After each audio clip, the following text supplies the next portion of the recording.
2023-24 में record 332 million ton अनाज उत्पादन हुआ है और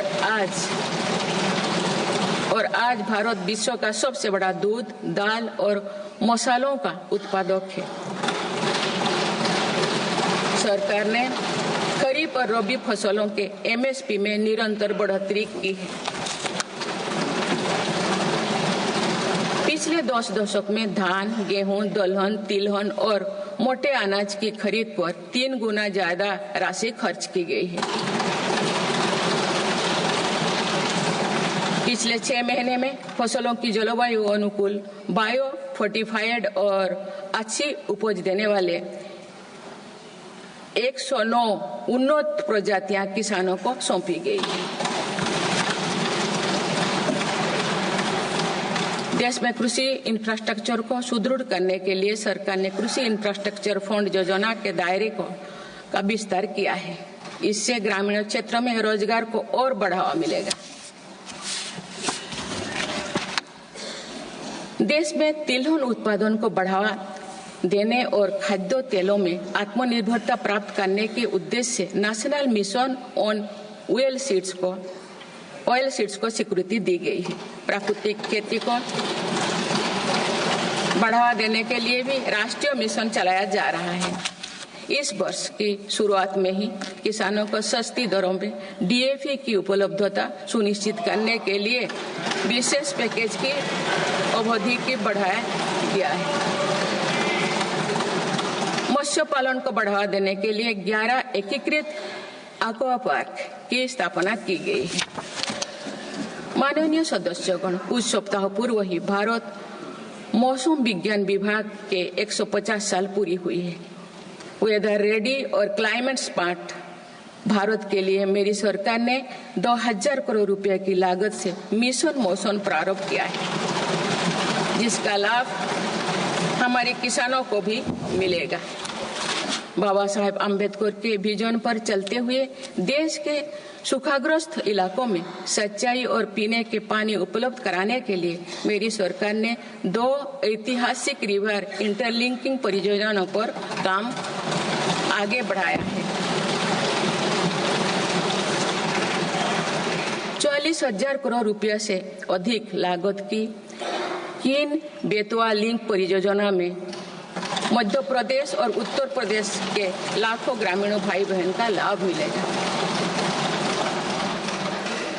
संशोधित पार्वती कालीमेघी चंबल लिंक परियोजना में राजस्थान और मध्य प्रदेश में सिंचाई और पीने के पानी की आवश्यकता की पूर्ति। पोलावरम सिंचाई परियोजना को पूरा करने के लिए 12,000 करोड़ रुपया की अतिरिक्त राशि भी स्वीकृत की गई है।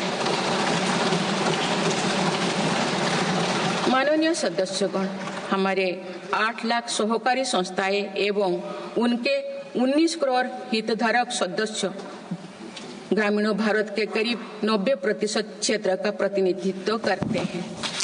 बीते वर्षों में शहरी क्षेत्रों में भी सहकारी संस्थाओं का विस्तार हुआ है। सहकारी सेक्टर के आर्थिक सशक्तिकरण के लिए उठाए गए विभिन्न कदमों के फलस्वरूप रोजगार के अनेक अवसर सृजित हो गए हैं। वर्ष 2025 को अंतर्राष्ट्रीय सहकारिता वर्ष के रूप में मनाया जा रहा है, जिसमें भारत अपना महत्वपूर्ण योगदान देगा।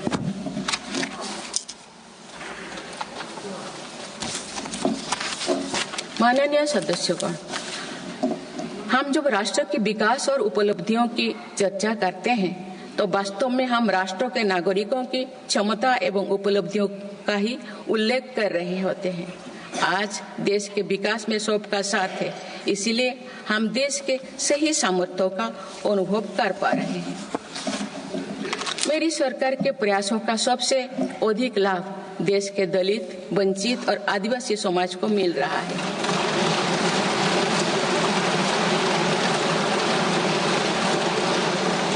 आजादी के दशकों बाद भी हमारे जिस जनजातीय एवं आदिवासी समाज की उपेक्षा होती रही, मेरी सरकार ने उसके कल्याण को पहली प्राथमिकता दी है। धरती आबा जनजातीय ग्राम उत्कर्ष अभियान और पीएम जन्मन योजना इसका प्रत्यक्ष उदाहरण है। देश भर में स्थापित 470 से अधिक एकलव्य मॉडल आवासीय विद्यालय के माध्यम से लगभग 1.25 लाख आदिवासी बच्चों को स्कूली शिक्षा दी जा रही है। पिछले 10 वर्ष में आदिवासी बहुल इलाकों में 30 नए मेडिकल कॉलेज खोले गए हैं। विशेष राष्ट्रीय मिशन चलाकर आदिवासी समुदाय की सिकल सेल से जुड़े स्वास्थ्य सेवाओं पर भी ध्यान दिया जा रहा है।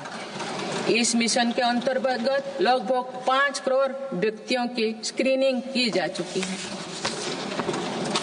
जनजातीय विरासत को सहेजने के लिए भी मेरी सरकार ने अनेक कदम उठाए हैं। इस वर्ष भगवान बिरसा मुंडा की 150वीं जयंती का पर्व पूरे देश में जनजातीय गौरव वर्ष के रूप में मनाया जा रहा है।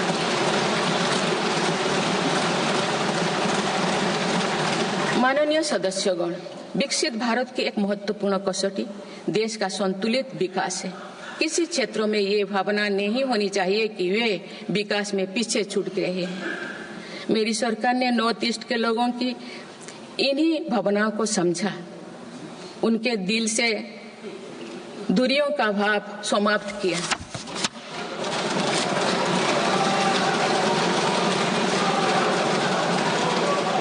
से अधिक शांति समझौते को कर सरकार ने अनेक गुटों को शांति के मार्ग से जोड़ने का काम किया है।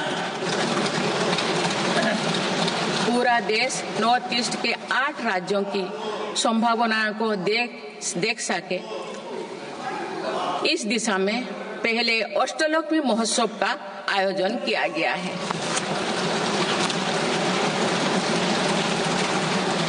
पूर्वोत्तर के विकास के साथ साथ सरकार ने देश के पूर्वोत्तर यानी पूर्वी राज्यों के सर्वांगीण विकास की कार्य योजना पर काम शुरू कर दिया गया है, जिससे रोजगार के नए अवसर भी उपलब्ध होगी।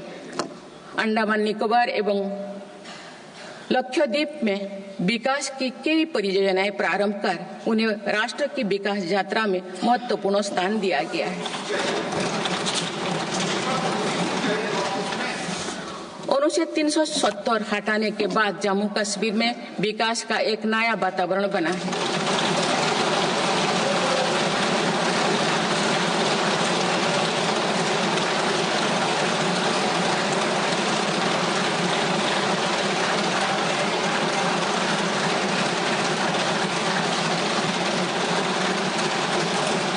जम्मू कश्मीर में लोकसभा चुनाव एवं विधानसभा चुनाव अत्यंत शांतिपूर्ण माहौल में संपन्न हुए। जम्मू कश्मीर के लोग इसके लिए बधाई के पात्र हैं। माननीय सदस्यगण, राष्ट्र या समाज की सफलता समावेशी एवं सर्वस्पर्शी तभी होती है जब वो सिद्धांतों से प्रेरित हो। इसलिए मेरी सरकार ने उन मौलिक सिद्धांतों को हमेशा अपने कार्यनीति के केंद्र में रखा, जिनका निर्देश हमारे संविधान ने दिया है। संविधान के आलोक में मेरी सरकार की प्रमुख सैद्धांतिक प्रेरणा है सेवा।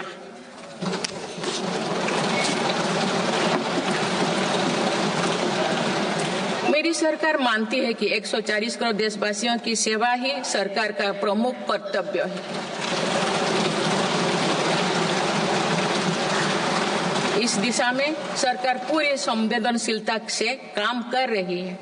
समाज के पिछड़े वर्ग और सफाई कर्मचारियों को आसान लोन मुहैया कराने के लिए पीएम सूरज योजना का विस्तार किया गया है।